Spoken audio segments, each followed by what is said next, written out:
The Grandview Steakhouse hummed with the kind of quiet sophistication that only comes from establishments where the average entree costs more than most people spend on groceries in a week. Crystal wine glasses caught the warm light from wrought iron chandeliers, and the scent of perfectly grilled Wagyu beef mixed with the subtle fragrance of fresh orchids that adorned every table. I sat at the corner of our reserved table for 8, positioned perfectly to observe both my family's animated conversation and the elegant dining room beyond. The restaurant's floor-to-ceiling windows offered a stunning view of the city skyline, each twinkling light representing the kind of success and prosperity that my family believed I would never achieve. Dad held court at the head of the table, looking every inch the successful businessman in his custom-tailored charcoal suit.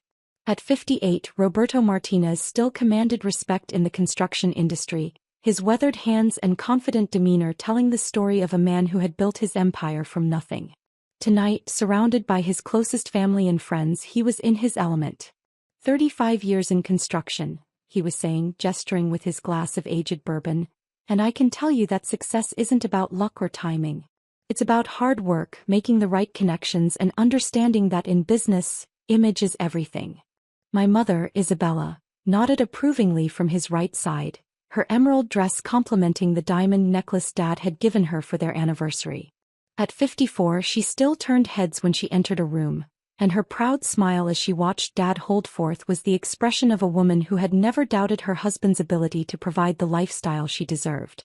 My older brother Carlos dominated the conversation from the other end of the table, his voice carrying the confidence that comes from inheriting the family business and expanding it successfully. At 32, he had taken Martinez Construction from a regional company to a statewide operation, and he never let anyone forget it. The Henderson project alone brought in $4.2 million this quarter, Carlos announced, pausing to straighten his Rolex Submariner. Sometimes I look at what we've built and wonder how people survive without real business acumen. His wife Maria smiled adoringly, her designer dress and perfect makeup serving as testament to the lifestyle that Carlos's success afforded. It takes a special kind of intelligence, she agreed, her voice carrying just loud enough for the entire table to hear. Not everyone has what it takes to operate at this level. I continued eating my perfectly prepared filet mignon, letting their familiar boasts wash over me like background music. They had no idea that the simple black dress I was wearing had been tailored by the same designer who dressed Fortune 500 CEOs. Or that the understated silver bracelet on my wrist was worth more than Carlos's monthly car payment. Speaking of operating at different levels, my Aunt Carmen chimed in from across the table, her tone carrying that particular mix of curiosity and condescension that family members perfect over decades. Elena, how's your little catering business going? Still doing those small office parties and birthday celebrations? The question was directed at me with the kind of smile that didn't reach her eyes. Aunt Carmen had always taken particular pleasure in pointing out what she saw as my professional shortcomings, especially in contrast to Carlos's obvious success. It's going well, I replied simply, taking another bite of my meal. The steak was cooked to perfection, medium rare with a beautiful sear that locked in all the natural flavors. Carlos leaned back in his chair, his voice growing louder with the confidence that comes from being the acknowledged family success story. Well, that's nice. Very hands-on work. Essential, I'm sure, for people who want home-cooked meals but don't have time to cook themselves. Maria giggled behind her wine glass, the sound sharp and artificial. Remember when we hired that catering company for our anniversary party last year? Sweet little operation but so limited in scope. No offense, Elena, but those small businesses can only grow so much before they hit their natural ceiling. Dad nodded sagely as if imparting wisdom earned through decades of experience. Elena's always been more of a practical person. Not everyone can handle the pressure of large-scale operations or complex business decisions. Some people are better suited for smaller, simpler ventures. I continued eating, my expression remaining neutral despite the familiar sting of their assumptions. They had no idea that my little catering business had generated more revenue in the past year than Martinez Construction's best quarter ever. Actually, Carlos stood up slightly, his voice beginning to carry across our section of the restaurant. I think this is the perfect time to address something that's been on my mind. Here we go, I thought, recognizing the theatrical tone he used when he wanted to make a grand statement. Other diners at nearby tables began glancing over, drawn by his increasingly loud voice. "Elena," he said, pointing at me with the kind of gesture that politicians use when they want to emphasize a point, "I need to be honest with you and with this entire family." The table fell silent except for the soft jazz music playing overhead and the distant sound of conversations from other tables. Everyone's attention focused on me like a spotlight. "You can't afford this place," Carlos continued, his voice gaining volume and confidence. "None of us are judging you for it, but let's be realistic about what's happening here. Dad's paying for your dinner tonight because your catering business simply doesn't generate the kind of income that allows for $100 steaks and $200 bottles of wine." Dad nodded approvingly, raising his bourbon glass. "Carlos is right, Mija. There's no shame in operating at a different level, but let's not pretend that catering birthday parties puts you in the same financial league as building shopping centers and office complexes." "Stop pretending," Dad laughed, the sound carrying more than a hint of condescension. "We all know what you make from those little catering jobs. This restaurant costs more for one meal than you probably make in a month." The words hung in the air like expensive perfume, overwhelming and impossible to ignore. I could feel the attention of nearby tables, other diners probably wondering why our family conversation was becoming so public and pointed.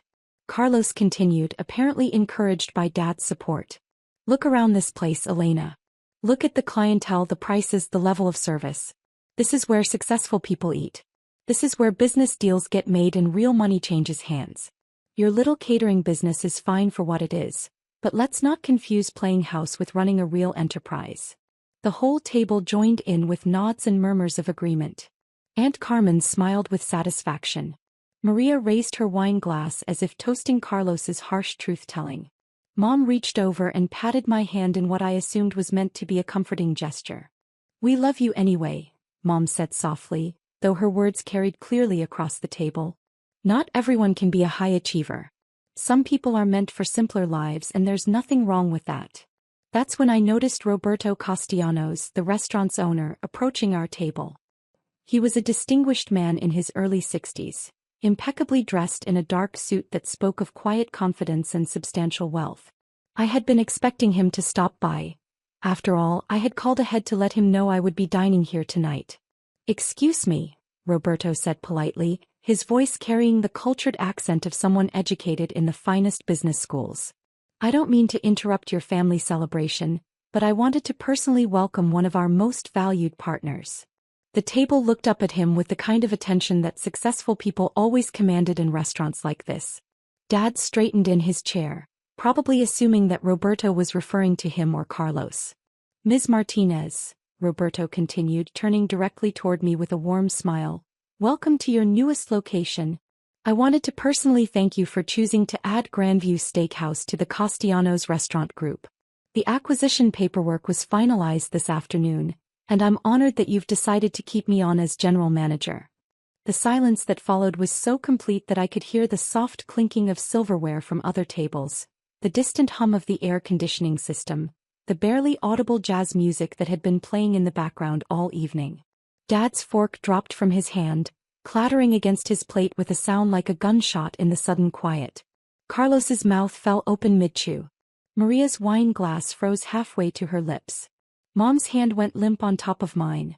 "Mr. Castellanos," I replied calmly, standing to shake his hand, "thank you for making the transition so smooth. I'm looking forward to working with you to maintain the exceptional standards that have made this location so successful." "Of course," Roberto continued, apparently oblivious to the shock radiating from my family members.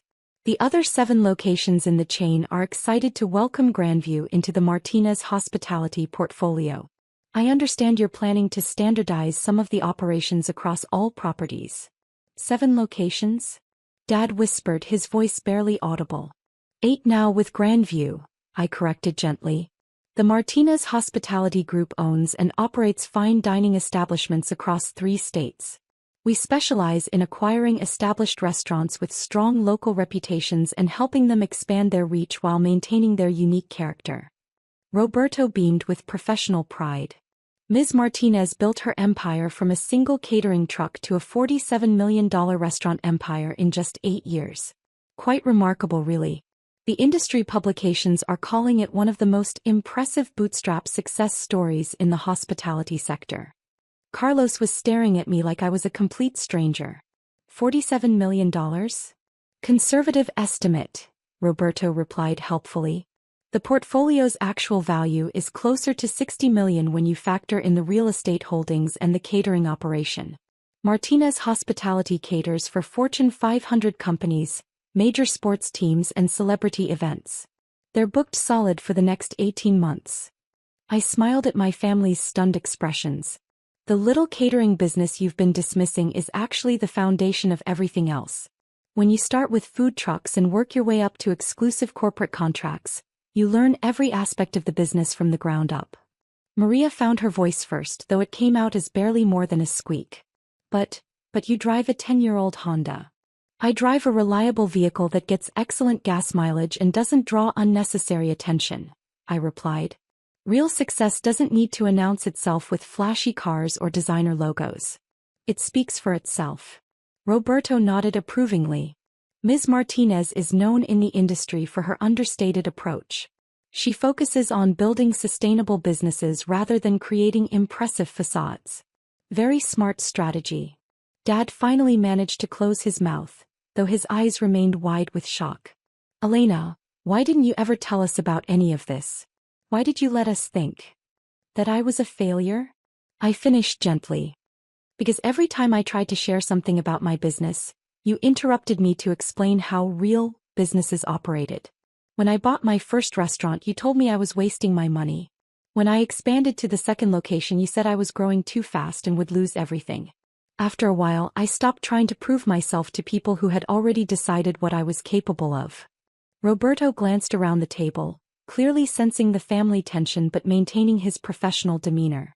I should let you return to your celebration. Ms. Martinez, the staff has been briefed on the ownership change, and your meal tonight is complimentary, of course. Please let me know if you need anything. As he walked away, the silence at our table was deafening. I could see other diners glancing over, probably wondering why a successful restaurant owner had just publicly acknowledged someone they'd assumed was the least successful person at the table. Elena, Mom said finally, her voice small and uncertain, I'm so sorry. We had no idea what you'd accomplished. I sat back down and picked up my fork, cutting another piece of the perfectly prepared steak. I know you didn't, and I forgive you, but things are going to be different going forward. Carlos leaned forward, his earlier arrogance completely gone. Different how? I'm not your little sister who needs guidance about how the business world works, I replied calmly. I'm a successful entrepreneur who happens to be related to you. I'd appreciate being treated accordingly. Dad cleared his throat, his voice rough with emotion. Mijay, we owe you an apology. A big one. You don't owe me anything, I said honestly. But I hope you'll remember this the next time you're tempted to judge someone's success by your assumptions about their life. Aunt Carmen, who had been silent since Roberto's revelation, finally spoke up. Elena, would you consider catering my daughter's wedding? I know it's probably too small for what you do now. I smiled, the expression genuine for the first time all evening. Aunt Carmen, I'd be honored to cater Isabella's wedding. That's exactly the kind of personal event that reminds me why I started this business in the first place. As the evening wound down, Carlos pulled me aside. Elena, I was wrong tonight. About everything. I'm proud of what you've built and I'm ashamed of how I treated you. I know you are, I replied, giving him a hug. And I love you anyway. But next time, maybe ask questions before making assumptions. Roberto stopped by our table one more time as we were preparing to leave, carrying a leather folder. Ms. Martinez, these are the final ownership documents for your review. Also, I wanted to mention that the Martinez Hospitality Group received 3 acquisition inquiries just this week. Business is certainly booming. As we walked out of Grandview Steakhouse, my newest restaurant, Dad put his arm around my shoulders. You know what the best part of tonight was? He asked. What's that? Learning that my daughter is even more successful than I ever dreamed of being. And realizing that maybe it's time for this old man to start asking for business advice instead of giving it. I laughed, the sound echoing through the restaurant's elegant lobby. Dad, you built an amazing company from nothing. But maybe we can learn from each other instead of competing. Deal. he said, extending his hand for a formal handshake. Partners. Family, I corrected, taking his hand. Which is even better. As we left the restaurant that night, I realized that sometimes the sweetest victory isn't proving you were right all along. It's giving the people you love the chance to see you clearly for the first time. The next morning, Carlos called to ask if Martinez Hospitality might be interested in catering the grand opening of his next construction project. I told him I'd be honored to handle it personally,